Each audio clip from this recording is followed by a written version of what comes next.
আসসালামু আলাইকুম। ইসলাম এগ্রোর নতুন একটা ভিডিওতে সবাইকে স্বাগতম। যে যেখান থেকে আমাদের ভিডিওটা প্লে করছেন সবাইকে জানাই অসংখ্য ধন্যবাদ। আমাদের এই ভিডিওটা প্লে করার জন্য আপনারা দেখছেন কৃষি ইউটিউব চ্যানেল কৃষি বাংলাদেশ। আমি তারিকুল ইসলাম অপু সম্পূর্ণ ভিডিও জুড়ে আছি আপনাদের সাথে।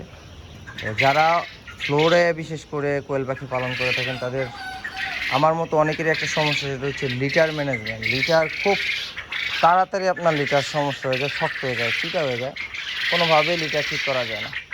তো আসলে যারা লিটারের মধ্যে পাখি পালন করেন তাদের সবথেকে বড় কষ্টটা হচ্ছে লিটার লাড়া। প্রত্যেক দিন আপনারে যদি দুইবার না পারেন একবার হইলো এইভাবে লিটারগুলো আলগা করে দিতে হবে, ঘাইটা ঘাইটা দিতে হবে, তাহলে কি আপনি হচ্ছে ডিমটা ভালো পাবেন, ডিমটা পরিষ্কার থাকবে এবং পাখির ঘরে মোটামুটি গ্যাস একটু কম হবে।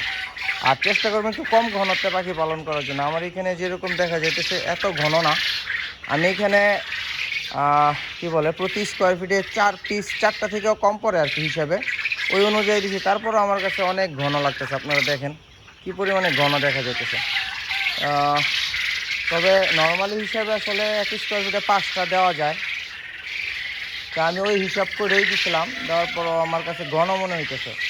তো যারা দিবেন তারা চেষ্টা করবেন একটু কম, অর্থাৎ যেখানে 1000 পাখি পালন করা যাবে সেইখানে আপনি চেষ্টা করবেন 700 পাখি দেওয়ার জন্য। তাহলে হচ্ছে কি আপনার লিটারগুলো খুব ভালো থাকবে, লিটার ঝরঝরা থাকে। এক একজন এক একটা টুসে ব্যবহার করে, আমি চিটা ব্যবহার করি, কেউ কাঠের গুঁড়া ব্যবহার করে, আমি চিটার সাথে শালি ব্যবহার করি। আপনার ওই যে অটো রাইস মিল থেকে ছাই পাওয়া যায়, একদম ছাই, ওইটা ব্যবহার করি, যার কারণে মোটামুটি একটু ঝরঝরা থাকে, তবে বেশি দিন থাকে না। এটা একটা বিশাল সমস্যা। তো যাদের একদিন বয়স থেকে যে কোনো বয়সের পাখি লাগে ইনশাল্লাহ ইসলাম এগ্রো থেকে নিতে পারবেন, কোনো সমস্যা নাই।